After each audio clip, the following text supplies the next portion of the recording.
Got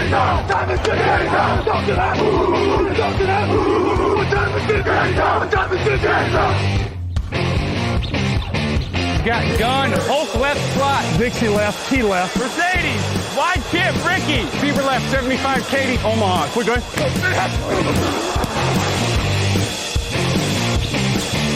Last play of the game, who's gonna win it? Luck rolling out to the right, dumps it up to Donnie Avery, go ahead, goal line, touchdown, touchdown, touchdown, touchdown! Hello, bonjour et bienvenue à tous dans l'épisode numéro 394 du podcast Jean Actu. Alors Mathé, très heureux de vous retrouver pour un nouveau débrief NFL, le 16e de la saison. À mes côtés, Raphaël Masmejean, bonjour. Salut Alain, salut à tous. On va parler de la 16e semaine de NFL, Raphaël, avec les Packers qui volent ou qui glissent sur la neige, les Steelers qui se réveillent enfin et les Rams qui s'enfoncent dans les problèmes offensifs. On est dans la dernière ligne droite pour les playoffs et le débrief, c'est parti.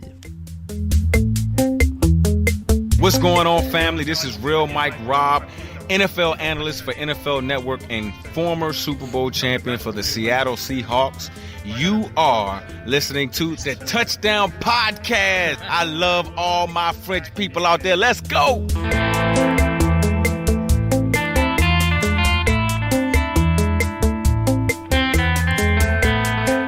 Packers 40, Titans 14, c'était la grosse affiche de la semaine. Nous en avions parlé dans l'émission de jeudi. Et alors, Raphaël, ça a tenu toutes ses promesses au sens où ça a été un match notable. On avait parlé d'exploiter les faiblesses adverses. Clairement, il y a quelque chose qui s'est passé de ce côté-là parce que Aaron Rodgers a fait un match complètement costaud avec 4 touchdowns. Il s'est baladé. L'incapacité des Titans à mettre la pression a été complètement exploitée. On en avait parlé. Avant de parler de ça, je vais commencer osé par la question fatidique. Aaron Rodgers, MVP ? Point d'interrogation. Écoute, en tout cas, il ferait belle figure pour être MVP cette saison, ça y a pas de doute. Je dirais même que vu les dernières sorties d'un des autres favoris qui est Patrick Mahomes, je pense que Rodgers a même pris l'avantage par rapport aux dernières sorties. Reste à voir peut-être le bilan final si les Packers ne finissent pas premiers en NFC. Est-ce que ça pourrait pas jouer un tout petit peu sur la fin chez certains journalistes? Potentiellement, mais clairement là, à mon sens, il est devenu le favori pour ce titre. Ouais. Il est à 44 touchdowns cette année pour 5 interceptions. Pour référence, en 2011, il avait été MVP avec 45 interceptions. 40. Ça aurait été dur. 45 touchdowns pour 6 interceptions. Là, il est à 44,5. Donc, il est vraiment exactement dans les mêmes standards. Mahomes, actuellement, est à 38 touchdowns pour 6 interceptions. Donc, il a 4, 5, 6 touchdowns de moins, une interception de plus. Mais tu l'as dit, les chiffres sont un meilleur bilan. Et après, il y a toujours cette question de lequel a plus d'influence sur le jeu. On peut dire que Rodgers est quand même là vraiment au sommet du schéma de Matt LaFleur. Il a complètement appréhendé le truc et il est quand même en maestro incroyable, quoi. Oui, il est vraiment en maestro incroyable dans les schémas de Matt LaFleur. On voit une progression même par rapport à l'an dernier. Clairement, à ce niveau-là, c'est une attaque qu'il maîtrise encore mieux. Il est sorti un peu de ce que certains lui reprochaient ces 2-3 dernières années, ce côté à faire durer les jeux, à chercher le big play en profondeur, tout ça. Il est sorti un peu de tout ça pour être encore plus, parce qu'il l'était déjà, attention, mais encore plus dans la distribution, dans cette idée vraiment de faire bouger les chaînes petit à petit, de ne pas hésiter à faire plus de tracés courts, tracés intermédiaires. Donc il est parfait dans ce rôle-là et c'est toute cette attaque du coup de Green Bay qui en bénéficie parce que le jeu au sol est par conséquence encore plus efficace quand il est utilisé avec parcimonie parce que le jeu aérien avance aussi très bien et qu'ils sont pas obligés de se reposer sur leur jeu au sol. Il facilite, à mon sens, le taf de sa ligne offensive en étant plus précis que jamais. Enfin, bon, c'est toute une attaque qui est en très très grande forme. Oui, et moi je commence à être prêt à le donner à Rodgers ce titre de MVP parce que encore une fois il est vraiment à un très très haut niveau. Les Chiefs, on est hyper confiants, on n'arrête pas de dire qu'ils vont aller au bout, qu'ils peuvent aller au bout, mais en effet Mahomes a un petit peu baissé de rythme. Je pense que Mahomes est le joueur le plus talentueux de la NFL actuellement et que Rodgers peut être le MVP. Voilà, moi ça me Oui. choquerait pas qu'on dise ça. Petit aparté sur les stats de Rodgers, parce que du coup je regardais celle de 2011 et donc j'ai remonté un peu. Il n'a pas une seule saison à plus de 8 interceptions depuis quand, tiens, d'ailleurs, selon toi? Là, franchement, je sais même pas s'il l'a fait une fois. J'ai pas souvenir d'une saison où il... Alors, il a déjà dépassé 2 fois les 10 interceptions, mais seulement 2 fois dans sa carrière. Et les 8 interceptions, il les a pas dépassées depuis 2010. Ça fait 10 ans qu'il est à un niveau quand même incroyable. Ouais. Retour au match, il n'y a pas eu photo, on l'a dit, les Packers ont marché sur les Titans, sur l'eau sous forme de neige en l'occurrence, l'eau solide. On se demandait si le manque de pass rush donc des Titans était rédhibitoire. Clairement, c'est pas encourageant pour eux dans la perspective d'affronter Ben Roethlisberger ou Patrick Mahomes ou même Josh Allen. Ouais. Comme tu dis, c'était vous l'aviez dit jeudi, c'était un match qui allait permettre de tester vraiment deux équipes sur deux de leurs points faibles. Côté Packers, on attendait le test pour leur défense au sol, et côté Titans, on attendait le test pour leur défense face à une très très grosse attaque. Et la défense de Tennessee a, j'ai presque envie de dire sans surprise, déçu un peu, parce que on voit que c'est une équipe qui manque de pass rush. On voit que s'ils sont à 10 victoires cette saison, c'est vraiment grâce à leur attaque, Derrick Henry, Edgy Brown, Tannehill, et pas grâce à cette défense qui est incapable de bien mettre la pression, qui a pas trop peu de playmakers cette saison pour faire la différence, parce qu'on en voit des équipes, et on en reparlera sans doute à d'autres niveaux, des équipes dans cette ligue qui encaissent des yards mais qui ont toujours des actions, des turnovers à gauche, à droite pour changer le cours du match. Eux, les Titans n'en sont pas capables. Donc c'est vrai que vu ce qu'on voit là, c'est un peu embêtant pour les playoffs dans l'optique des Titans de pouvoir prétendre au titre, parce que j'ai envie de dire que c'est ce à quoi ils prétendent, vu qu'ils étaient finalistes AFC l'an dernier. Je vois pas ce qu'ils visent d'autre que ça, de toute manière. Donc non, clairement, un sac et 2 quarterback hits contre Rodgers, c'est mort. Contre Mahomes, ce sera mort. Enfin, c'est très très compliqué. Et tu l'as dit, ils prennent 448 yards, 7,1 yards par action, 214 dans les airs, 234 yards au sol aussi, parce qu'on parle beaucoup d'Aaron Rodgers, mais ils se font aplatir dans tous les domaines, les Titans. Même avec une attaque qui jouerait mieux, tu peux pas gagner 4 matchs de suite avec des problèmes comme ça en défense en AFC. Donc c'est vraiment rédhibitoire à mon sens. On a déjà vu des attaques, des défenses prendre un coup de chaud comme ça en play-off, mais il leur faudra vraiment ça, et ils partent de très très loin. Ça semble quand même très compliqué. Ça semble compliqué, et moi vraiment j'insiste sur ce qui, à mon sens, pour le moment, un des soucis, c'est que souvent des défenses qui prennent des coups de chaud, c'est des défenses où tu as quand même un ou deux joueurs vraiment élites, des gros playmakers qui prennent feu à l'image et qui du coup élèvent un peu tout ce niveau de jeu général.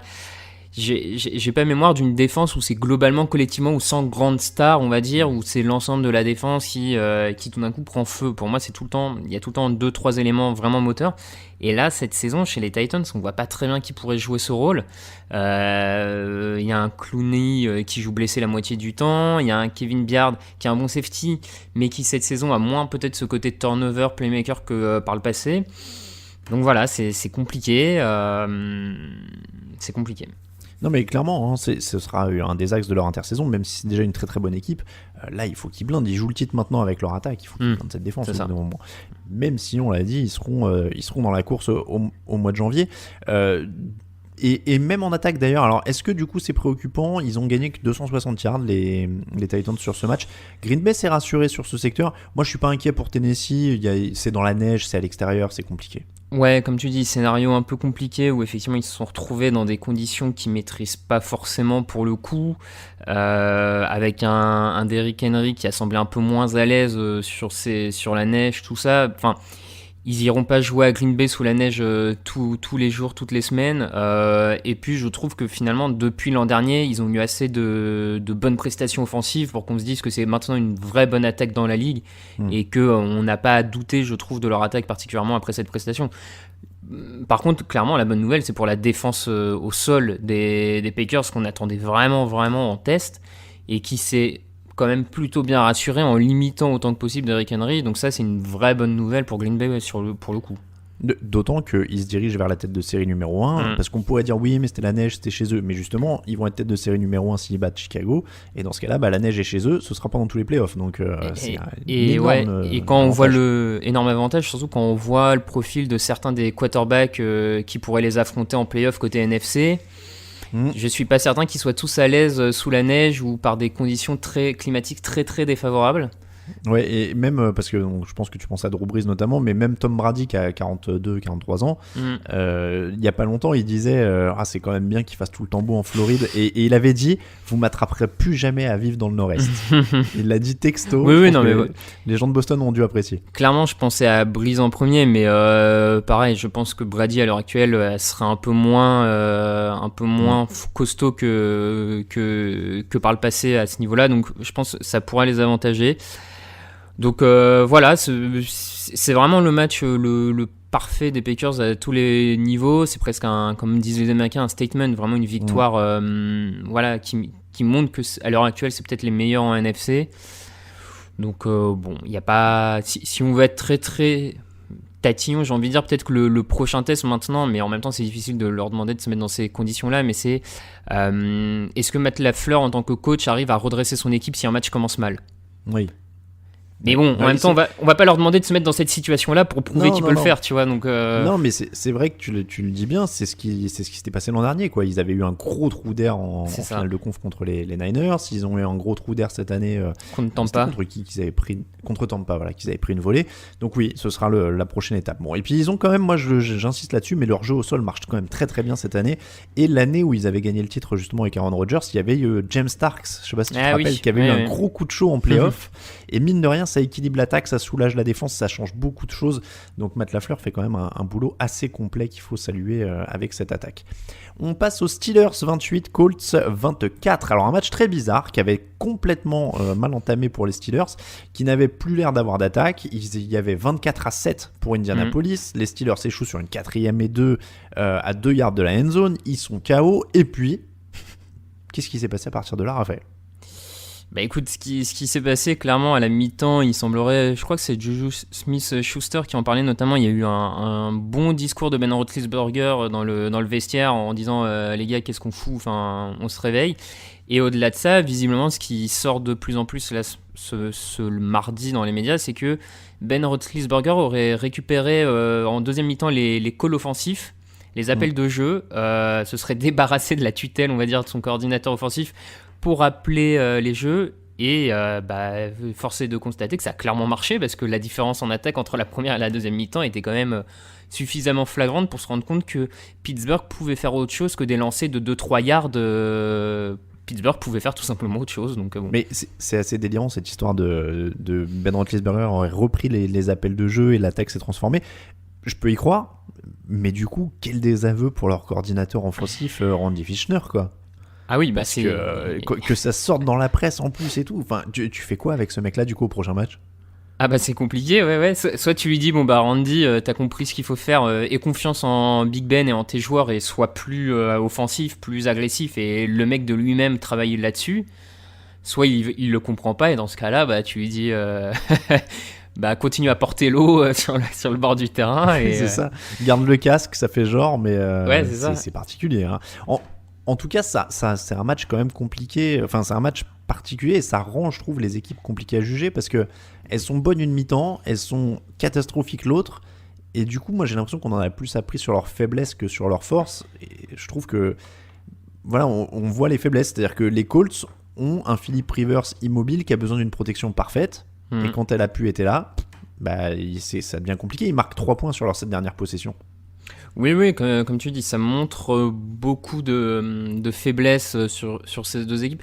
Après, je pense que, mine de rien, là où je trouve le positif, c'est plus pour les Steelers. Malgré tout, je pense que ça montre quand même qu'en étant un peu plus agressif en attaque, ça leur permet il y a un peu plus de capacité que ce qu'ils montraient ces 4-5 dernières semaines, en fait, quand même, malgré tout. Tu vois, ils ont des receveurs capables de faire la différence. Ils l'ont montré sur ce terrain, sur ce match, donc je trouve que eux peuvent en tirer des leçons positives et quelque chose pour la suite. Par contre, pour les Colts, effectivement, ça, à mon sens, comme tu dis, ça confirme le plafond de cette équipe qui a besoin d'encore plus compter sur son jeu au sol que les autres peut-être, d'avoir une ligne offensive absolument parfaite. Et là, c'était contre le pass rush de Pittsburgh, donc forcément, en plus des absences des tackles de Rivers, forcément, ça allait se jouer. D'ailleurs, c'est peut-être une des critiques qu'on peut faire finalement à Frank Reich en deuxième mi-temps, c'est d'avoir continué peut-être à trop faire lancer son équipe, Ils auraient peut-être dû se baser un peu plus sur le jeu de course qui marchait plutôt pas mal au final pour gagner un peu plus de temps, mettre moins de pression sur Rivers. Mais c'est vrai que ça rejoint ce qu'on a déjà dit cette saison, c'est que du coup, quand on voit ça, on a du mal à imaginer les Colts enchaîner 4 victoires en playoff pour aller au bout. Enfin... Ouais. Après, c'est vrai que l'absence des tackles a été terrible. Ils prennent 5 sacks sur ce match alors qu'ils n'en avaient pris que 16 sur toute la saison. Non, mais c'est sûr. Donc c'est quasiment le tiers de leur total de sacs sur une seule soirée. Mais encore une fois, moi, Rivers me fait toujours peur dans les fins de match. Alors je sais pas si c'est la mécanique ou quoi, mais j'ai l'impression toujours qu'il y a une interception qui va se perdre dans les fins de rencontre. C'était quand même très limite. Mais voilà, tu l'as dit, ils sont plutôt limités. Je sais pas si je rejoins ton... Oui, c'est positif pour Pittsburgh. En effet, s'ils se lâchent, ça va aller mieux. Là, on a un Roethlisberger qui finit quand même à 34 sur 49, 342 yards, 3 touchdowns, 0 interception. Et tu vois d'ailleurs qu'il a dû appeler les jeux au sol parce que c'est le néant au sol, hein, donc il s'est fait plaisir pour lui. Il y a 14 courses, 20 yards. Après, ils n'ont pas un bon jeu au sol de toute façon. Donc voilà. Mais oui, t'as raison. Quand ils se lâchent, ils peuvent taper, ils peuvent rivaliser avec n'importe qui avec la défense qu'ils ont.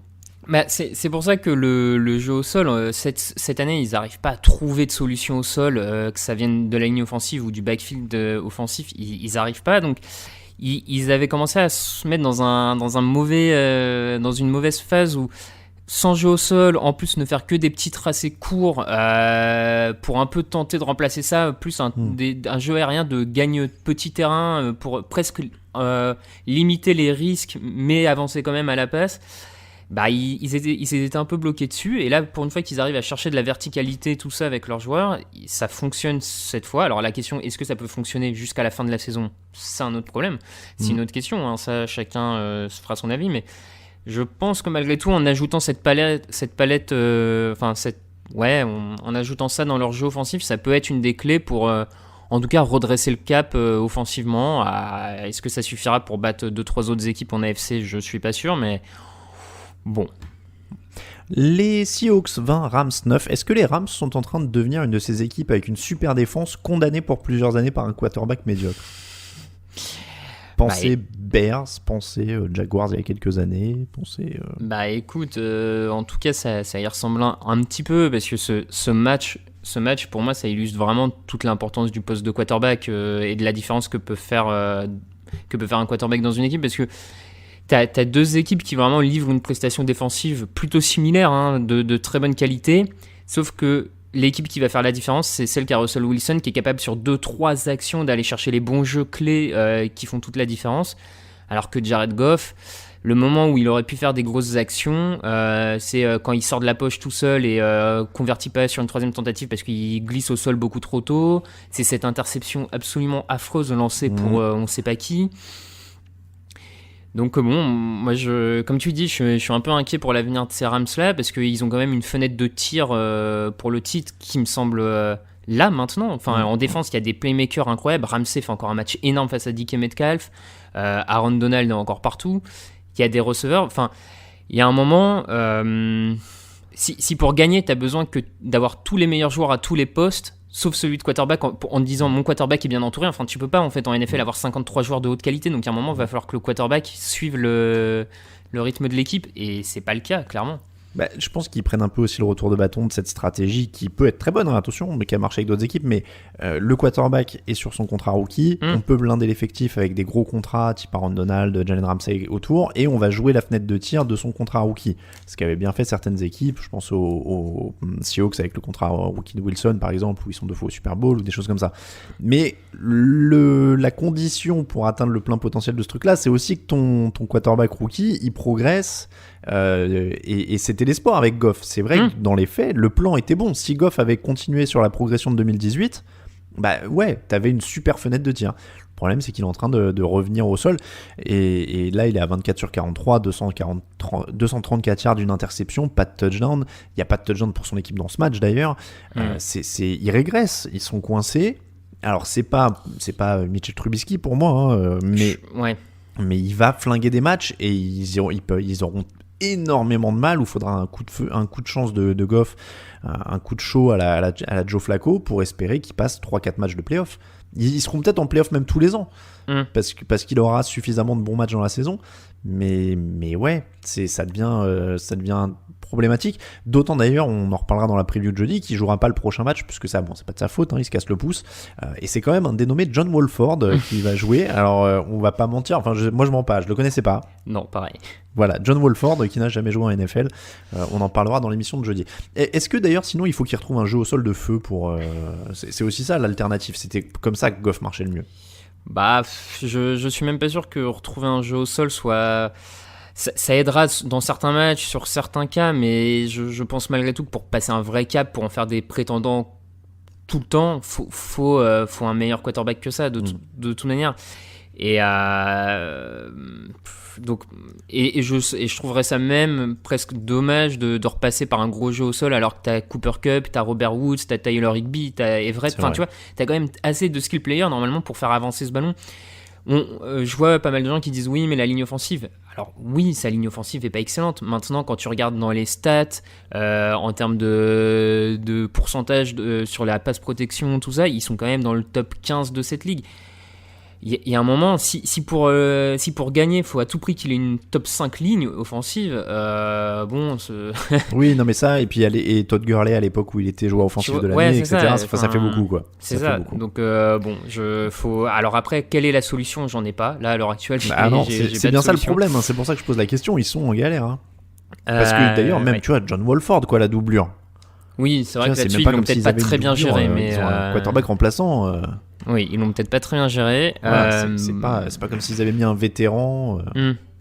Donc ouais, non, on l'a déjà dit. Ouais. À sa décharge, il y a aussi une bonne défense des Seahawks en face. Oui. 5e match de suite à autoriser moins de 20 points. 2e fois de l'année qu'ils n'autorisent pas un seul touchdown. Ils montent en puissance encore. Ouais, comme tu dis, il monte en puissance, je trouve, à l'image de Jamal Adams, hein, qui est encore très très bon sur ce match, qui lui aussi élève son niveau de jeu. On a même un Dunlap qui a été très performant. Griffin au poste de cornerback retrouve aussi un peu de splendeur, on va dire ça comme ça. Leur défense monte au bon niveau. Alors, faut juste que l'attaque se remette au niveau du début de saison, et là, ils vont être très costauds. Mais parce que bon, l'attaque patine encore un petit peu quand même, hein. Oui, 5 sacs encaissés, ça reste compliqué, tu l'as dit, DK Metcalf, bon, une grosse opposition, mais leur premier touchdown arrive dans le 3e quart, hein. Ils ont un début de match quand même très difficile, donc voilà, la défense monte en puissance, l'attaque doit revenir à son niveau. Après, je sais pas, quelle est la clé pour qu'ils repassent en fait, j'arrive pas à trouver la clé pour qu'ils remettent un peu le contact qu'ils avaient au début de l'année. Je trouve par rapport au début de saison, Tyler Lockett est beaucoup moins utilisé sur des tracés courts, intermédiaires, dans le slot, tout ça, je le trouve un peu moins utilisé. Alors je dis pas que c'est le seul truc, hein, mais peut-être que redonner être un peu moins foufou agressif, on va dire, et jouer un peu plus à la Rodgers, j'ai envie de dire plus bouger les chaînes et profiter un peu plus de Lockett qui peut courir beaucoup de tracés différents, miser un peu plus dessus.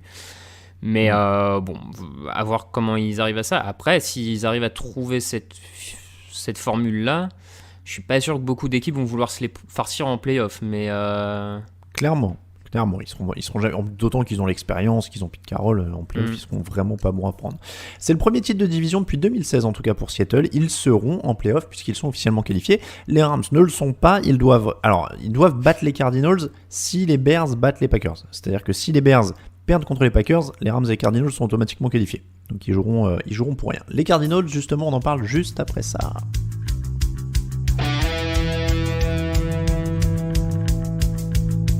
Actu, analyse, résultat, toute l'actu de la NFL, c'est sur touchdownactu.com.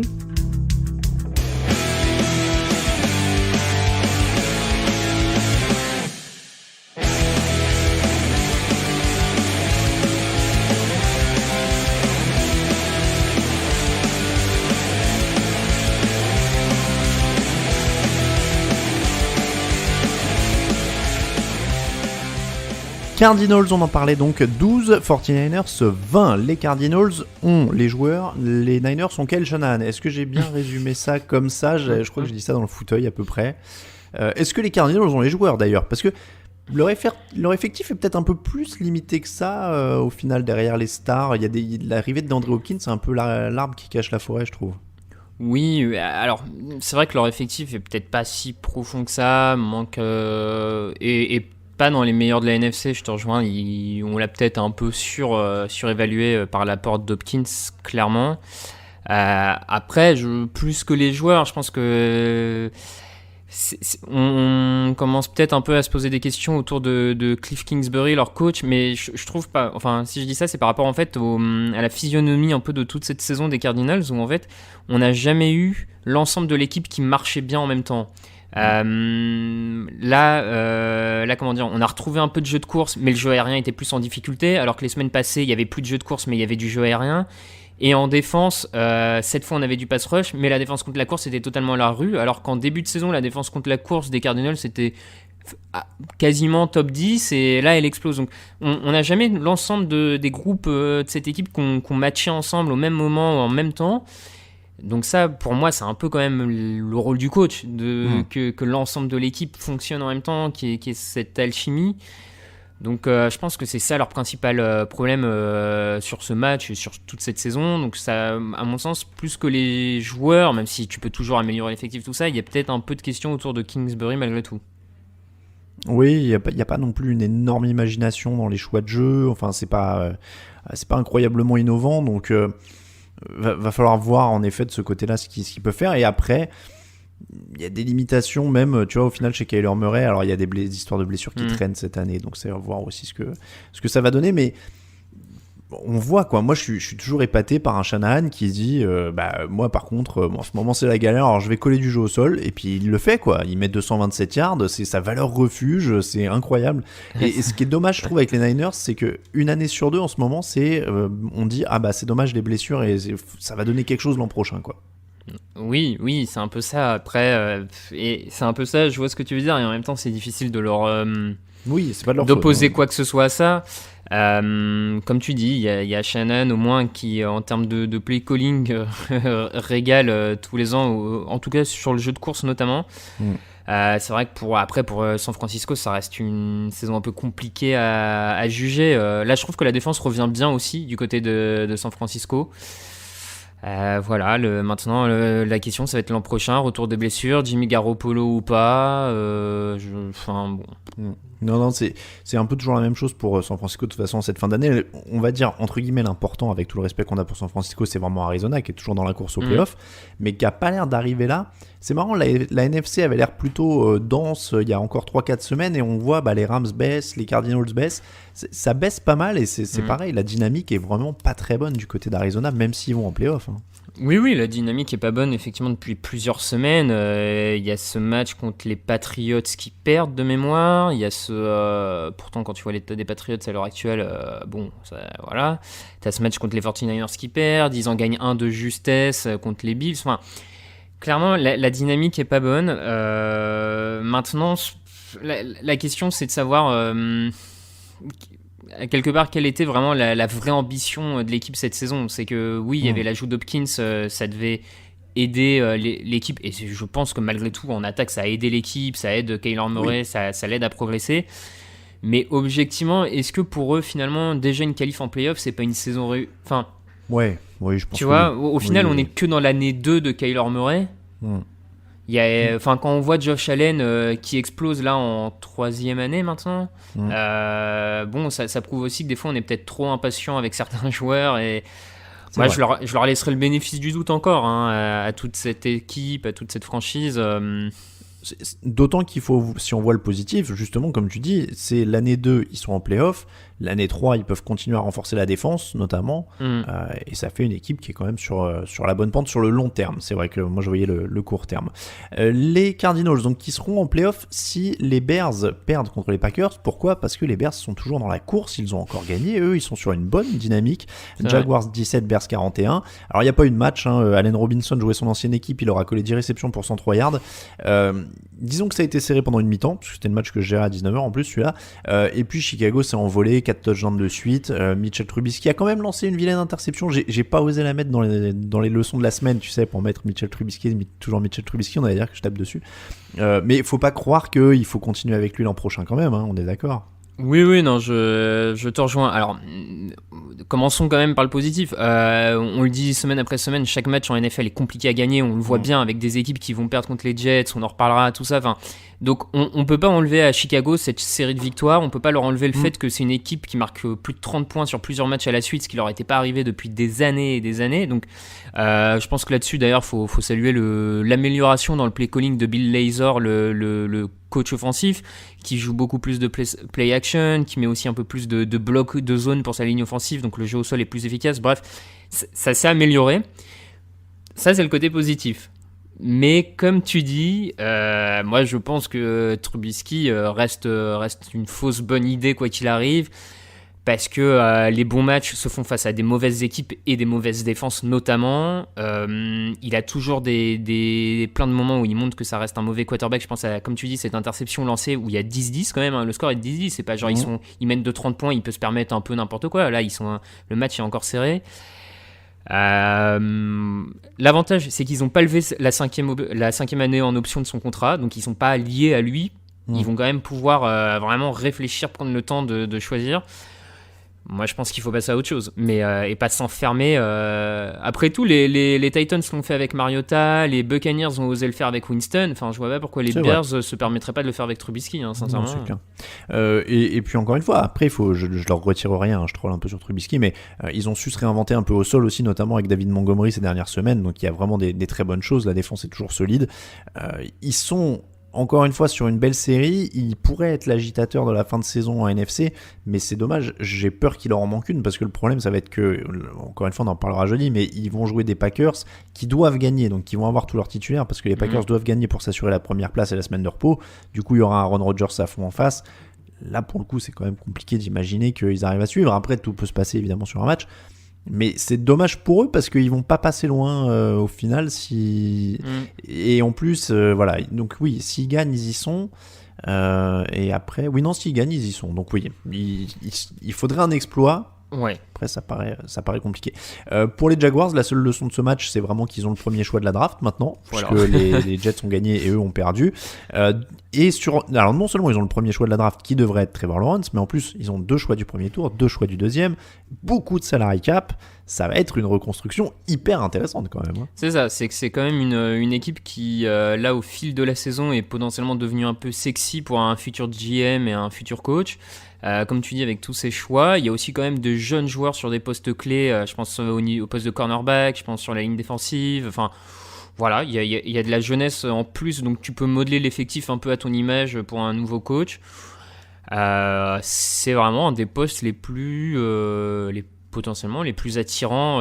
Ça peut paraître bizarre, hein, mais surtout que leur proprio n'hésitera pas à mettre de l'argent pour faire venir des stars à la free agency. On le sait, les Jaguars, c'est pas...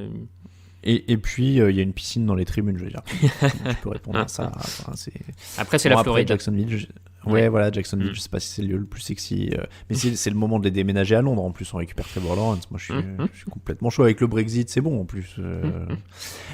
Cowboys, je sais pas du tout ce que ça changerait. Cowboys 37, Eagles 17, l'attaque qui tourne, et voilà Dallas qui ressemble un peu à la nouvelle, un peu à l'équipe du début de saison, je veux dire, parce que Andy Dalton est à 377 yards à la passe, 3 touchdowns, il y a plus de 100 yards pour Michael Gallup et Amari Cooper, Ezekiel Elliott a plus de 100 yards. On s'est cru revenu en début de saison avec Dak Prescott, et du coup ça en fait la meilleure équipe en NFC Est actuellement. Effectivement, une nouvelle fois, pour la peut-être 5e fois de la saison, c'est une nouvelle équipe qui a la main chaude en NFC Est. Comme tu dis, et en plus la bonne nouvelle pour Dallas, j'ajouterais que leur défense est quand même plus convaincante qu'en début de saison. Il y a encore plusieurs turnovers de mémoire sur les 3 derniers matchs. Elle a fait 11 turnovers contre 10 sur l'ensemble des 13 premiers matchs. Donc voilà, elle est en tout cas les schémas semblent enfin être compris par les joueurs. Il y a un Randy Gregory qui est ressorti un peu de sa cachette, qui a été très très bon sur ce match. Et puis tu as ce trio de receveurs que tu as mentionné qui est très très fort et qui permet vraiment à cette attaque d'avancer totalement. Donc ouais, ils sont... Après il faut voir ce que Washington va faire sur son dernier match, mais ça paraît être la meilleure équipe à l'heure actuelle de NFC Est, malgré des trous encore, hein, clairement, mais... Oui, ils prennent toujours un peu trop de yards au sol quand même, parce que Philadelphie s'est fait plaisir sur ce match-là. Et Philadelphie qui menait même 14-3, hein, mais pour le coup, pour eux, ça reste brouillon. Il y a 12 pénalités pour 115 yards. Jalen Hurts a perdu 3 ballons. Donc là, on est. D'ailleurs, c'est comme Jacksonville, mais alors sur un tout autre registre en termes d'intersaison intéressante. Parce que Oui. là, du coup, quel quarterback, quel coach, quel GM, quel tout ce que tu veux. Oui, il y a beaucoup de questions, mais peut-être pas tant de possibilités de réponse que ça, pour le coup, parce qu'ils ont moins de tours de draft, ils ont un plafond salarial bien plus épais que les, que les Jaguars. Donc ça va pas être évident. Moi, on verra ce que le nouveau coach pense. Je suis pas à sa place. En tout cas, une intersaison longue. Philadelphie qui est officiellement éliminée d'ailleurs. C'est la seule équipe de la NFC Est qui est officiellement éliminée. Les Giants ont encore mathématiquement une chance. Et ils vont disputer la place au Washington Football Team et qui s'est incliné contre les Panthers 13-20. Donc 20 pour les Panthers. On rappelle encore rapidement le scénario. Donc Washington garde la main dans la division NFC Est et c'est eux qui seront qualifiés en cas de victoire. La semaine prochaine, ce sera contre les Eagles. Dwayne Haskins a-t-il encore un avenir en NFL? Parce qu'il était le quarterback titulaire au début de ce match. On va revenir au jeu un petit peu plutôt que les scénarios playoffs. Donc il était titulaire au début de ce match. Il a été sorti pour Taylor Heinicke. Washington avait la division à portée de main quand même. C'était un match à sa portée. Ils finissent à 7 points. Et Haskins a été complètement inefficace une nouvelle fois. Et en plus, il se retrouve carrément coupé de son équipe. Donc on est mardi, donc il a été coupé dès lundi, donc dès le lendemain du match. Il semble quand même y avoir un truc un peu encore au-delà du sportif, non, parce que tu coupes pas un quarterback en semaine 16. Oui, il y a quelque chose au-delà du sportif, comme tu dis, parce que un quarterback choisi au premier tour, coupé en deuxième année, c'est ultra rare. En plus, là, vu le contexte, en semaine 16, alors que Alex Smith est blessé, qu'ils ont plus de quarterback remplaçant pour jouer, et qui sont encore en course pour les playoffs, clairement, se séparer d'un quarterback, c'est quand même assez étonnant. Donc il y a forcément autre chose. Visiblement, il n'était pas très aimé de ses coéquipiers non plus, ce qui ne doit pas l'aider. Clairement, c'est vraiment début de carrière catastrophique pour lui. Il n'y a pas beaucoup d'autres mots pour décrire ça. Ah ouais, non, c'est d'une violence terrible, quoi. Bon, alors il y a l'histoire, il s'est fait gauler en strip club sans masque, il avait dû s'excuser, c'était il y a une semaine. Ce que j'ai beaucoup aimé, c'est horrible de dire ça, le pauvre, mais il donne quand même une interview après le match dimanche où il dit c'est la pire semaine de ma vie et le lendemain, bam, coupé, quoi. Donc il n'y a vraiment aucune pitié. Mais après, le fait est que Taylor Heinicke a été bien meilleur. Ils étaient menés 20-0 quand ils rentrent. Ils finissent à 7 points. Encore une fois, il y avait une énorme occasion parce que il y a seulement 280 yards en attaque pour les Panthers. La défense de Washington fait du taf. Il y a 386 yards pour Washington. Mais quand tu perds 4 ballons, en général, tu te suicides. Oui, non, mais comme tu dis, en plus c'est bête parce que ça leur permettait quasiment de valider les playoffs tout de suite sur ce match face à une équipe des Panthers qui était prenable, comme tu l'as dit, parce que la défense de Washington leur a posé quand même pas mal de soucis. Ils s'en sortent bien parce qu'ils ont notamment un Robbie Anderson et Curtis Samuel capables de gagner beaucoup de yards après réception qui les ont un peu aidés, mais les Panthers n'étaient pas incroyables sur ce match, loin de là, donc Washington aurait dû faire mieux. Ils se retrouvent donc à jouer leur qualif contre les Eagles. Ce sera avec Alex Smith s'il est revenu de sa blessure au mollet, ou Taylor Heinicke. A priori, Alex Smith a repris l'entraînement, donc s'il ne bourrine pas pour être sur ce match-là, ce serait quand même après, assez étonnant. Et ce sera encore à leur portée, du coup. Ils ont une... Ouais, ça sera à leur portée, mais il va leur falloir des cibles, parce que McLaurin est encore blessé, c'est pas dit qu'ils reviennent, même si Alex Smith... C'est vrai. C'est vrai. Bon. En tout cas, ils ont quand même une deuxième balle de match, pour parler en façon tennis. Lions 7, Buccaneers 47. C'est le match qui n'a duré qu'une mi-temps et presque littéralement, les Buccaneers sont sortis Tom Brady à la mi-temps parce qu'ils menaient 34-0. C'est quand même ultra rare de sortir à la mi-temps. Les Lions ont perdu Matt Stafford en début de match. On peut dire que l'attaque de Tampa continue de monter en puissance. Il y a 10 réceptions pour Mike Evans, 180 yards de touchdown pour lui. Il a donc 2 touchdowns, Gronkowski un touchdown, Godwin un touchdown, Antonio Brown un touchdown. Bon voilà quoi, c'était du rodage offensif. C'était du rodage offensif et disons que c'était le scénario offensif optimal souhaité par Bruce Arians, quoi. Le scénario dans lequel tous ces jeux en profondeur fonctionnent. Et effectivement, quand ça passe comme ça, c'est quand même assez dévastateur parce que peu d'équipes peuvent se permettre de défendre le terrain sur toute la verticalité comme ça face à Evans, Brown, Gronkowski, Godwin. Ça en fait quand même un cible mine de rien. Donc forcément, tout le monde ne peut pas répondre à ça. Donc tant mieux. Après, moi je reste plus sceptique sur le fait que ça passe à tous les matchs d'ici la fin de saison. Je pense qu'il faudrait qu'Arians mette, on l'a déjà dit, il mette un peu plus d'eau dans son vin et soit un peu plus, des fois un peu moins agressif, mais il aura le temps d'y revenir. Après, voilà, comme tu dis, le match est tellement dominé là qu'en fait, il n'y a pas grand-chose à dire à part ils font le taf et... Non, et puis comment dire, le scénario offensif optimal en général, c'est d'affronter les Lions, hein, de toute façon. C'est sûr que ça aide. Raiders 25, Dolphins 26. Tua Tagovailoa pour commencer. Ryan Fitzpatrick pour finir le boulot. Une passe désespérée avec une petite brutalité sur le passeur pour décrocher le field goal de la gagne en 19 secondes. Miami qui reste qualifiable pour les playoffs, donc grâce à un miracle. Est-ce que Ryan Fitzpatrick devrait être le titulaire de cette attaque ? Moi, je l'ai déjà dit que je trouvais qu'il était meilleur que Tagovailoa et que tu pouvais laisser Tagovailoa apprendre. C'est quand même bizarre d'en arriver à faire ça. Ouais, c'est un peu étrange. Après, en tout cas, Flores l'assume totalement. Ça, il n'y a pas à dire, hein, parce qu'il n'hésite pas à revenir dessus en cours de match, repartir, machin. Donc, il assume ses choix. Donc, à partir de là, moi, je lui laisserai le bénéfice du doute. Hein. Pour le moment, il le gère comme ça. Alors là, c'est vraiment passé sur un poil de mal terminé. Hein. Clairement, là, il était sur la corde raide. Mais bon, comme tu dis, c'est vrai que cette équipe a l'air d'avoir plus de potentiel en attaque avec Fitzpatrick. On a quand même vu encore un Tagovailoa trop limité dans son jeu de passe. Là, sur ce match-là, la stat m'a surprise, mais en moyenne, la moyenne de ses lancers, c'est 2 yards après la ligne de scrimmage, quoi. C'est vraiment, on lui demande de... Bon. Mais tu vois, moi, la seule explication que je vois, en fait, c'est qu'ils ont peur du match 100 de Fitzpatrick, de celui où il lance 3 interceptions qui va les flinguer. Donc ils prennent le sûr au début, et Fitzpatrick, s'il y a vraiment besoin, perdu pour perdu, quoi. Ouais, non, mais t'as raison, c'est vrai qu'il y a un peu de ça. Donc après, comme on a dit, hein, pour le moment, écoute, ça marche, donc ils vont continuer là-dessus, clairement. Enfin, ils vont pas changer. Après, ça reste fun à regarder du coup, parce que là, leur 4e quart-temps, il est assez. C'est sûr. C'est sûr. Ah bah Fitzpatrick, une fois que ça rentre, c'est fun. Hein. Ça, c'est vrai que c'est 2 salles, 2 ambiances quand même, les 2 quarterbacks. Mais en tout cas, comme tu le dis, Flores assume, il gère. Donc pourquoi pas, tant que ça marche, on peut que respecter. Puis, en vrai, tant que ça marche, et si là ils vont en playoff, même s'ils sont sortis au premier tour des playoffs, tellement personne leur prédisait les playoffs dès cette saison que je veux dire, Flores, il peut de toute manière dormir sur ses 2 oreilles le soir. Le taf, il est fait. Et... Ouais. Non, clairement. Du côté des Raiders, c'est un peu l'inverse pour le coup, parce que eux, ils prennent le field goal plutôt que le touchdown en fin de match pour manger 1 minute 30. Est-ce que tu comprends la décision ? Parce que finalement, tu vois, ça leur donne que 2 points d'avance le field goal. Donc oui, il reste plus beaucoup, mais moi j'aurais compris si le field goal il te permettait d'avoir 3-4, tu vois, que le touchdown il était accessoire. Ouais, ça reste un peu difficile à comprendre, effectivement. Moi aussi, j'ai toujours tendance à me dire si tu peux prendre plus de points, vaut mieux se mettre à plus 7 points avec un touchdown et avoir une belle avance, même s'il reste encore 1 minute au chrono. Surtout qu'on l'avait vu, l'attaque des Dolphins n'était pas non plus ultra dominante sur ce match, donc il y avait quand même pas une grande certitude que tu te fasses battre comme ça sur 1 minute. Bon, après, voilà, c'est pas le plus... Je sais même pas si c'est le plus gros problème, encore une fois, des Raiders sur ce match. Et on en revient toujours pareil, c'est leur défense qui se fait trouer de manière... Enfin, cette défense de zone, là, sur cette dernière action, c'est incompréhensible que qu'un receveur des Dolphins puisse être tout seul à cet endroit-là du terrain, à ce moment-là, en fait. Donc bon.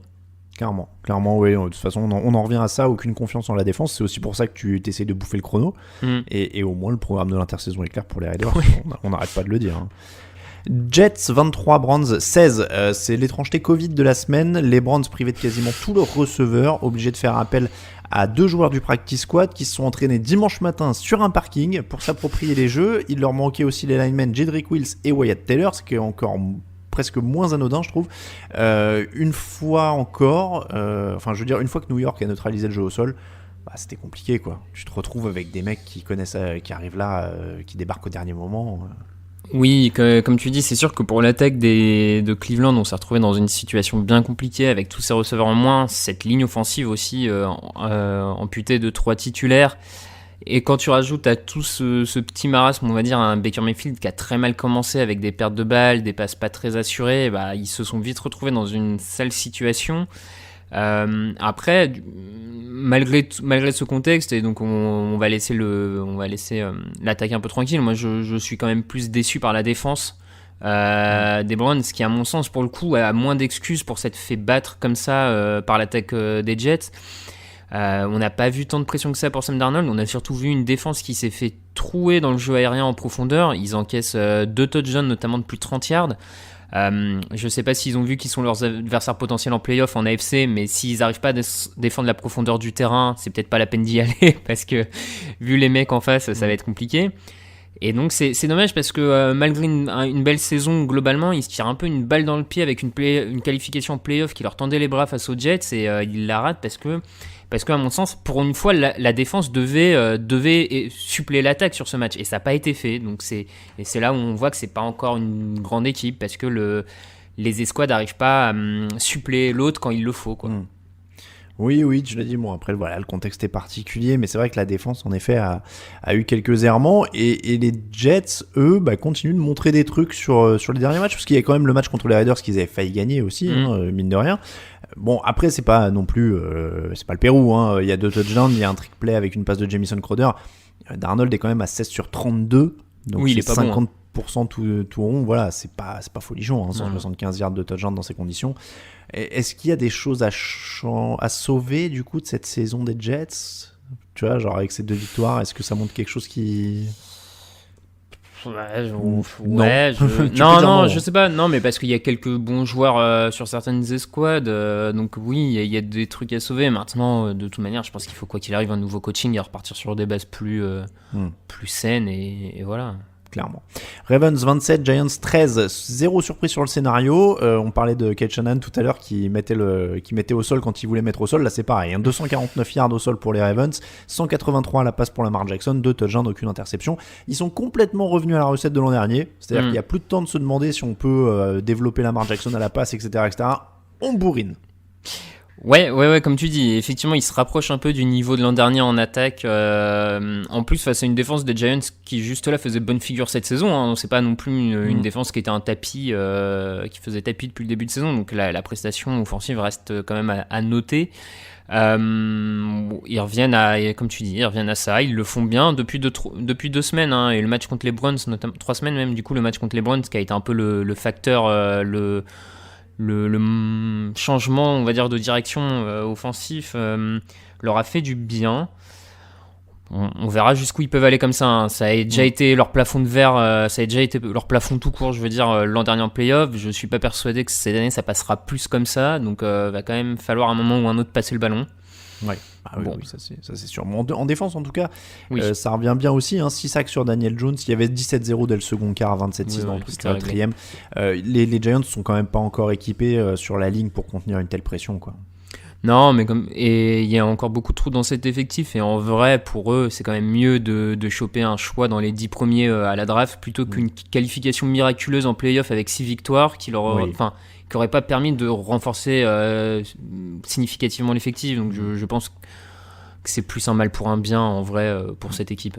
Les Ravens qui doivent battre les Bengals dans le prochain match, et ils seront en playoff. Ils ont leur destin en main. Oui, on l'a pas dit tout à l'heure d'ailleurs, les Colts maintenant sont l'équipe qui n'a plus son destin en main dans la course au playoff en AFC. Les Ravens, les Browns, les Titans sont il m'en manque et Dolphins. Et les Dolphins, voilà, sont les équipes qui ont leur destin en main. Patriots 9, Bills 38. Là encore un match très large, démonstration complète. Josh Allen et Stephon Diggs ont humilié New England. Est-ce qu'on fait le cliché de la passation de pouvoir ou pas? Parce qu'il y a 475 yards à 200, il n'y a pas photo, c'est un massacre. En tout cas, ça y ressemblait, forcément. C'était ce qu'on attendait des Bills cette saison, surtout vu le contexte à New England. On attendait qu'ils les battent, qu'ils les humilient, même j'ai presque envie de dire, plus que de les battre. On attendait vraiment qu'il y ait une vraie grosse victoire, 2 grosses victoires cette saison face aux Patriots. Donc oui, ça ressemble à une passation de pouvoir, effectivement, clairement. On n'apprend pas grand-chose encore sur ce match. Josh Allen, Stephon Diggs, c'est du très lourd. La défense, c'est du très lourd. Et les Patriots ont besoin d'un quarterback et de pas mal d'autres choses quand même d'ailleurs. Parce que là, on a l'absence de Stephon Gilmore. Ils se sont quand même salement fait trouer dans les airs. Ça va être une intersaison studieuse et avec cette énorme problématique du quarterback, quoi. Oui, comme tu dis, c'est une intersaison studieuse. L'avantage, c'est qu'ils ont un peu d'argent quand même cette intersaison pour faire venir des joueurs. Ils vont en récupérer d'autres. Bon, malgré tout, je pense qu'il y a quand même des fondations solides pour repartir assez vite de l'avant. Après, voilà, va falloir trouver le chaînon le plus dur à trouver, c'est-à-dire un quarterback, et ça... C'est ça, bon. et c'est un vrai défi quand même, mine de rien. Moi, je sais plus, j'ai dû l'écrire dans des leçons de la semaine une fois ou deux, mais Bill Belichick, il est quand même face au plus gros défi de sa carrière, au sens où le quarterback, il lui est tombé sur les genoux par miracle quand même. C'est vrai, Alors, oui, c'est clairement, lui qui- faut le... Voilà. C'est lui qui le choisit, c'est 6e tour, mais on va pas me dire qu'il l'a choisi au 6e tour en se disant c'est bon, on gagne 6 Super Bowl avec lui. Bien sûr. Donc il est arrivé, il y avait Drew Bledsoe, et derrière il y a ce mec là qui lui tombe sur les genoux. Donc là il est face à un défi qui est énorme, c'est de reprendre le pouvoir dans la division et de trouver un quarterback. Donc ça va être costaud. Après on ne doute pas, c'est un très bon coach, donc il peut faire ça. Chiefs 17, Falcons 14. Encore une fois les Chiefs s'en sortent de peu. Cette fois vraiment de très peu. Patrick Mahomes manque d'être intercepté en fin de match. Sur l'action suivante, il marque le touchdown pour passer devant. Derrière, le kicker des Falcons, qui était, je crois, à 28 réussites de suite, manque l'égalisation à moins de 40 yards. Est-ce que celui-là t'inquiète pour les Chiefs ? Alors, oui, non. Alors, je vais mettre un peu d'eau dans mon vin, on va dire, par rapport à ce que tout le monde nous dit, enfin, ce que beaucoup de gens nous disent depuis les dernières semaines. Effectivement, sur ce match, c'est peut-être celui où les Chiefs ont donné le sentiment d'avoir le moins de marge de manœuvre. Ils sont vraiment passés ric-rac et effectivement, on n'a pas l'impression qu'ils en avaient sous le pied, alors qu'il y a 2 semaines, ils menaient de 15 points face à les Saints et on n'a jamais vraiment cru qu'ils allaient se faire remonter. Là, clairement, c'était chaud, donc je veux bien l'entendre. Maintenant, non, je reste pas inquiet parce que la victoire, elle est au bout, parce que ça fait 24 matchs de suite quasiment gagnés où il y a peut-être une défaite au milieu, que tu as une défense qui maintient les Falcons à 14 points, qui crée des turnovers. On a revu Frank Clark et Chris Jones, ils sont en train de revenir au bon moment, ces deux-là. Non, moi je suis désolé, mais je reste pas inquiet, quoi. En fait, ils ont ce problème qui joue au niveau de l'adversaire un peu en ce moment. Ouais. Mais du coup, ça m'inquiète pas plus que ça, parce que je me dis que dans les grands matchs, ils vont remettre le pied et puis ça va aller. Donc ils ont Travis Kelce qui bat le record du nombre de yards à la réception sur une saison pour un tight end. Ils ont des mecs pour faire la différence tout le temps, comme tu dis, ils ont des playmakers en défense. Donc oui, ils ont. Mais si tu regardes en plus même l'opposition, tu vois, les Titans, s'ils mettent pas de pression, hein, les Steelers, si l'attaque elle est pas visiblement appelée par Ben Roethlisberger, ça va être compliqué. Les Colts, est-ce que Philip Rivers peut vraiment suivre ? Tu vois, donc même à partir de là, en plus. Bah ouais, non, je suis pas particulièrement inquiet non plus. Et comme tu l'as dit, il faut aller les chercher ces victoires. Il y a d'autres équipes qui lâchent les matchs faciles comme ça. Donc oui, ils ont été en difficulté. Oui, j'ai vraiment cru qu'ils allaient perdre. Mais c'est pareil, je suis pas encore inquiet. Ils restent les favoris de l'AFC. Les Falcons, eux, sont l'équipe la plus illisible de toute la ligue. On est d'accord. Ouais, c'est vraiment compliqué à lire parce que d'une semaine à l'autre, ils sont capables. Et même, en fait, pas d'une semaine à l'autre, d'un match à l'autre. Et d'un quart-temps à l'autre même, plutôt devrais-je dire, ils sont capables de faire le meilleur et le pire. Là, on a eu des super drives offensifs, puis après des drives catastrophiques. En défense, on a eu des super choses, puis des trucs catastrophiques. Ils trouvent toujours un moyen de perdre. Ça, par contre, c'est peut-être le seul truc qui revient au final. C'est une forme de régularité. Voilà, mais comme tu dis, ils sont assez illisibles et du coup, moi je trouve que ça complique quand même tout le travail du futur GM, du futur coach. C'est qu'en fait, tu sais pas vraiment sur quel pied danser avec tes joueurs dans l'effectif parce que il y a quand même une irrégularité qui est. Ouais, mais tu vois, les Grady Jarrett qui mettent de la pression au centre, les Deion Jones, les Keenan Neal, ils te montrent qu'avec un bon coach, peut-être. Ouais, mais le problème c'est qu'ils n'arrivent pas à le faire non plus semaine après semaine, ça. C'est Donc vrai, est-ce que c'est que vrai. le coach ? Est-ce que c'est tu vois, il y a un moment, moi je sais vraiment plus c'est vrai. quelle équipe c'est, quoi. Enfin. On termine avec les 2 matchs pour du beurre. Chargers 19, Broncos 16. Le field goal de la victoire pour Michael Badgley à 41 secondes de la fin. Interception pour Drew Lock derrière pour terminer. Match sérieux de Justin Herbert sans Keenan Allen. Match plus compliqué pour Drew Lock qui a été intercepté 2 fois. J'ai envie de dire qu'on voit qu'il y a un franchise quarterback et qu'il ne l'a pas dans ce match. Voilà, clairement, c'est vraiment un match qui a permis à Justin Herbert de consolider son titre de rookie de l'année. Et puis c'est à peu près tout ce qu'il y a à retenir. Voilà. Après, c'est des équipes qui ont des choses intéressantes dans plusieurs escouades. Maintenant, il faut juste peaufiner. La connexion Drew Lock, Jerry Jeudy, c'est pas tout à fait encore au point. Non. Il a été ciblé 15 fois pour 6 réceptions, 61 yards, avec festival soit imprécis, soit passe relâché. Enfin, c'était particulier. C'est pas terrible. Bon, et heureusement qu'il y a Courtland Sutton qui revient, avec lui il a l'air de mieux s'entendre, donc il va falloir construire un peu tout ça. Texans 31, Bengals 37, c'était la grande tournée de la déprime, alors c'est pas une tournée parce qu'ils étaient à domicile, mais la tournée de la déprime de Houston continue, puisqu'on rappelle qu'ils ne jouent pas pour leur propre choix de draft, c'est le choix de draft de Miami qui est en train de monter au fur et à mesure des défenses, des défaites de Houston. Ils se sont fait ouvrir par Brandon Allen, c'est aussi une manière de vivre, hein. 29 sur 37, 371 yards de touchdown, 169 yards au sol pour Cincinnati aussi, hein, qui, je veux dire, c'est une prestation décevante complète pour Houston en défense. Ouais. JJ Watt est au bout de sa vie. Ah bah, je peux comprendre, il a donné beaucoup pour cette équipe et cette franchise, et là, c'est sûr que c'est... Là, il en est vraiment à dire, si vous n'êtes pas prêt à vous donner à fond, faut même pas venir. Donc je crois qu'il va finir par jouer tout seul la semaine prochaine.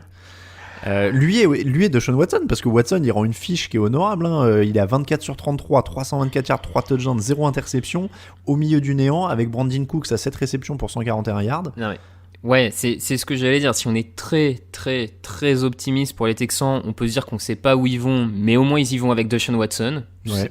Voilà, c'est ça. au moins. Pourquoi pas, mais comme tu dis, se faire ouvrir comme ça par les Bengals, alors on sait que les Texans n'ont plus rien à jouer, donc il y a peut-être un peu de démotivation, tout ça, mais à ce niveau-là, se faire ouvrir comme ça par Cincinnati, c'est quand même très très inquiétant pour la suite. Ouais. Bon courage au prochain. Là encore, on est sur du gros chantier d'intersaison. Ça va être, ça va être très très compliqué. On passe au top et au. Il nous manquerait pas le Saints Vikings. Mais si, j'ai oublié le match du vendredi. Voilà. Je m'y perds avec tous ces matchs qui sont tous à des horaires différentes. Mais vous voyez, d'habitude, je compte dans mon conducteur si j'ai tous les matchs. Vikings 35, Saints 52. Merci, c'était le match du vendredi et tu as bien fait de me reprendre avant que je passe à la suite. Bon, il y a pas, il y a quand même quelque chose à retenir. Un énorme show d'Alvin Kamara, 22 courses, 155 yards, 6 touchdowns, qui du coup d'ailleurs on a eu pour une fois un Alvin Kamara plus au sol. Il n'a pas dû en avoir beaucoup des matchs à plus de 100 yards au sol d'ailleurs, hein, ces dernières semaines. Hein. Non, c'est même cette saison. Hein. Cette saison, clairement, il en a pas beaucoup. Par contre, il a encore une fois montré vraiment toute sa polyvalence, sa capacité à se faufiler, à casser des plaquages. Comme tu dis, c'était le Alvin Kamara show et les Saints en ont vraiment besoin, je pense, pour la suite de la saison, surtout avec la probable absence de Michael Thomas. Enfin, on ne sait pas trop pour les playoffs encore, incertitude. En tout cas, ils en ont besoin.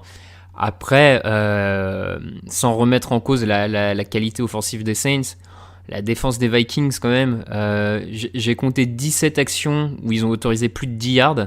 17 actions. Il y a un moment du match aussi, c'était au début du match, les Saints avaient joué 14 actions pour 10 first down. Ouais, enfin, non, mais oui. Tu vois, il y a un moment, une telle opposition défensive, c'est trop compliqué. Enfin, j'en veux même pas l'attaque des Vikings sur ce match parce que vu ce que leur défense prenait, de toute manière, tu pouvais pas le gagner celui-là. Enfin, Mike Zimmer l'a dit, hein, c'est la pire défense qu'il ait jamais coachée. Donc quand ton coach en est à dire ce genre de choses-là aussi, ça situe aussi le niveau. Hein. Mais oui, non. Match. Alvin Kamara est le patron de cette attaque. Oui. Maintenant, je pense qu'on peut dire ça, sans faire offense à Drew Brees. Non. Encore une fois, Drew Brees a un certain âge, c'est normal qu'il soit épaulé, et tant mieux quoi. Je viens de vérifier, c'est le premier match à plus de 100 yards pour Alvin Kamara au sol cette saison. C'est même le premier match à plus de 88, puisque son record est à 88. Mais voilà, donc si Alvin Kamara peut en plus maintenant faire au sol, donc avec 6 touchdowns, hein, on le rappelle d'ailleurs, c'est le carton quand même. Ouais. De la soirée, il était à 10 avant le match au sol, maintenant il est à 16, ce qui lui fait d'ailleurs un 21 au total, c'est pas mal ça, je me demande si ça doit pas être le plus haut total de la ligue ou pas loin. Mais en tout cas voilà, Kamara est le leader de cette attaque, ils ont ce qu'il faut, après ils prennent des points quand même en défense, hein. Ils en prennent 33 hein. C'est vrai, ils en prennent pas mal, déjà ils en avaient pris beaucoup face aux Chiefs, là ils en prennent à nouveau. Surtout, j'ai trouvé le backfield défensif, enfin, peut-être en dehors de Latimore qui a fait quelques belles choses, mais sinon Jenkins, d'ailleurs les deux Jenkins, que ce soit Janoris ou Malcolm, je les ai trouvés très dépassés sur le coup.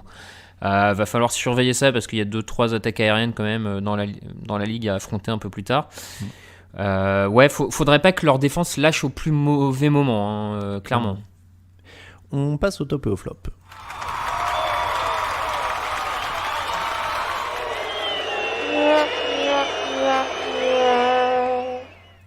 Les tops et les flops de la semaine, Raphaël, c'est pour toi. Et ben en top, j'avais j'en ai rapidement parlé tout à l'heure, mais le dernier carton entre les Raiders et les Dolphins qui était vraiment fun à regarder avec tous ces changements de leader au tableau d'affichage. Et puis cette dernière passe complètement inimaginable de Fitzpatrick où vraiment il lance au hasard le ballon, il a la main du joueur adverse sur la gueule. Enfin, c'était un bon moment de fun pour commencer la semaine. C'est vrai.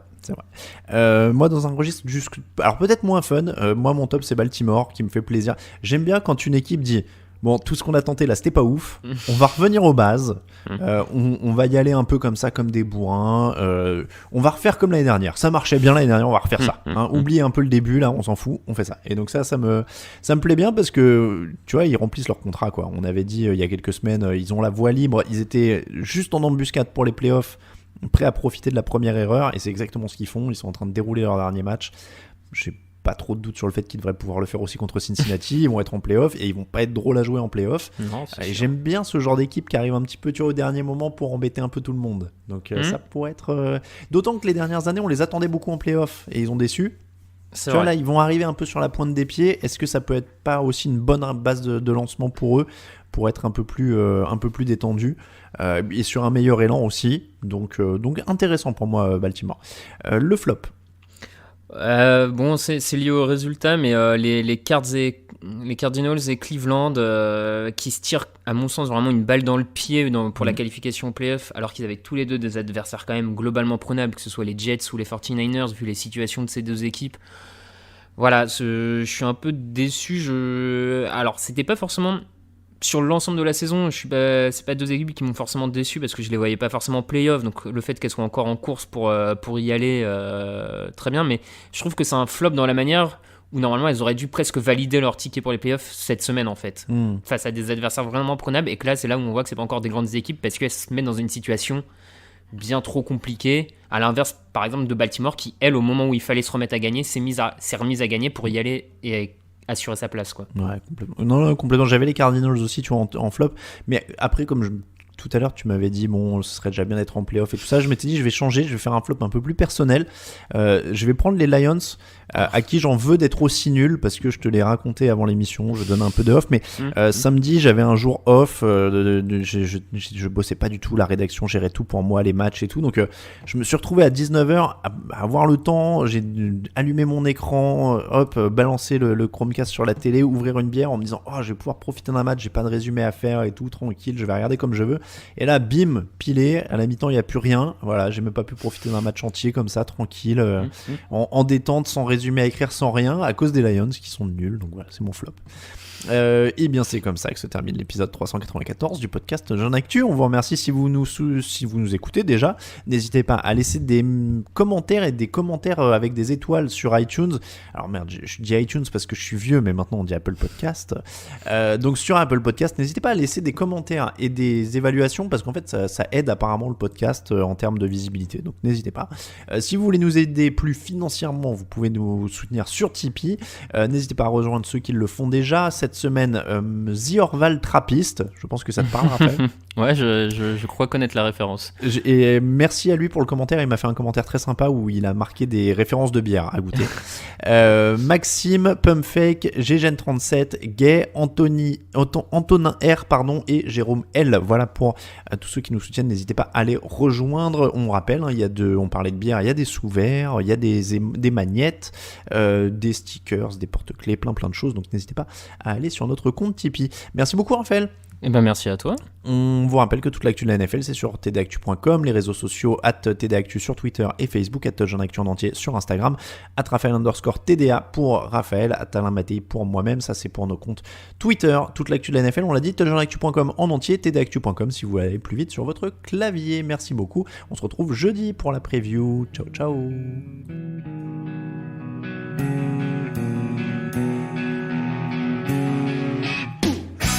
Analyse, fromage et jeux de mots, tout sur le foutu est en TDAQ. Le mardi, le jeudi, tailgate au risotto, les meilleures recettes en TDAQ. Fumble pour JJ Watt, Bismuth pour Marshall Lynch, Rocas Global Beckham, Tom Brady quarterback, calé sur le fauteuil, option Madame Irma, à la fin on compte les points et on finit en requin.